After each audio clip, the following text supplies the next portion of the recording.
और यार अभी के दरमियान में देखा जाए तो कई नए इस तरह की योजनाओं को लेकर के आ रहे हैं पब्लिक के सामने प्रलोभ। भाजपा नेत्री सीता सोरेन आज गिरिडीह जाने के क्रम में धनबाद सर्किट हाउस में रुकी। पार्टी के पदाधिकारियों कार्यकर्ताओं के साथ बैठक की। इस दौरान मीडिया से बात करते हुए कहा कि झारखंड के वर्तमान कांग्रेस जेएमएम की सरकार के कार्यकाल के 4.5 साल पूरे हो गए हैं। इस सरकार ने जनता से किए वादे पूरे नहीं किए। अब यह सरकार नई योजनाओं को लाकर वोट बैंक बनाने की साजिश कर रही है। उन्होंने कहा कि झारखंड मुख्यमंत्री मैया सम्मान योजना से किसी का भला नहीं होने वाला है। यह केवल वोट बैंक बनाने की नीति सरकार ने अपनाई है। महज 1,000 रुपए के लिए महिलाओं को कतार में खड़ा कर दिया गया है। महिलाएं दौड़ भाग कर रही हैं। उन्होंने कहा कि राज्य में विधि व्यवस्था चरमराई हुई है।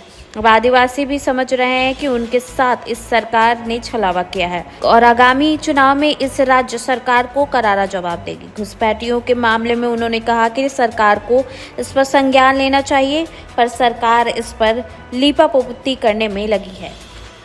और यार अभी के दरमियान में देखा जाए तो कई नए इस तरह की योजनाओं को लेकर के आ रहे हैं पब्लिक के सामने प्रलोभन को, क्योंकि वोट की जो ये है राजनीति है पूरे तरह से।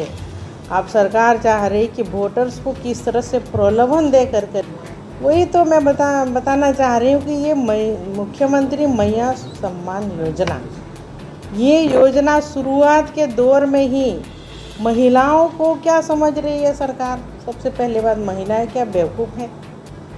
आदिवासी महिला चाहे कोई भी जाति वर्ग के महिला 1,000 का प्रलोभन दे करके भाग दौड़ मचवाना, ये कहाँ से सही है? अभी 2 ही दिन हुआ कि 3 ही दिन हो रहा है। आज में क्या देख रहे हैं हम? ब्लॉक में जा रहे हैं, अब दौड़ाम भगा शुरू हो गया है। दौड़ाम भगा कर रहे हैं, ब्लॉक में जा रहे हैं, सर्वर डाउन है तो फॉर्म फिलअप कर रहे हैं। इसके लिए 1,000 रुपये के लिए महज महिलाओं को क्या भिखारी समझ करके रखी है सरकार? और ऊपर से आपने उनके लिए बिचौलिया भी दे दिया है। भाई बिचौलिया भी कुछ लूट ले नहीं, बस ये 2 और 3 महीना के बीच में वोटर्स को हम कह रहे हैं ना, प्रलोभन करने का एक योजना बना दिया इन लोगों ने। देखिए, घुसपैठी का जो मामला है, बांग्लादेशी घुसपैठी, ये पूरी तरह से ये आज के डेट में संथाल परगना को पूरा कब्जा कर लिए हैं। वोटर्स की जो संख्या है वो बढ़ी है, लेकिन यहाँ की जो मौजूदा सरकार ये मान ही नहीं रही है। सिर्फ केंद्र सरकार पर अपना ठिकरा फोड़ दे रहे हैं कि इसकी जिम्मेदार केंद्र सरकार भी है, लेकिन राज्य सरकार क्यों नहीं इसको अपने संज्ञान में ले रही है? राज्य सरकार किसी भी तरह से जांच करने को भी तैयार नहीं है, क्योंकि बिल्कुल विधि व्यवस्था भी पूरा चौपट है। दिन दहाड़े यहाँ चोरियाँ हो रही है, लूटपाट हो रही है, गोलियाँ चल रही है। रांची में भी, बोकारो में भी, गुमला में भी देखिए डकैती हो रही है, बैंक की लूट हो रही है, जेवरों की दुकान की लूट हो रही है और दिन दहाड़े हो रही है। मतलब लुटेरा जो है कि पूरा बेखौफ है। हम तो कहेंगे कि सरकार ही श्रेय दे करके रखें।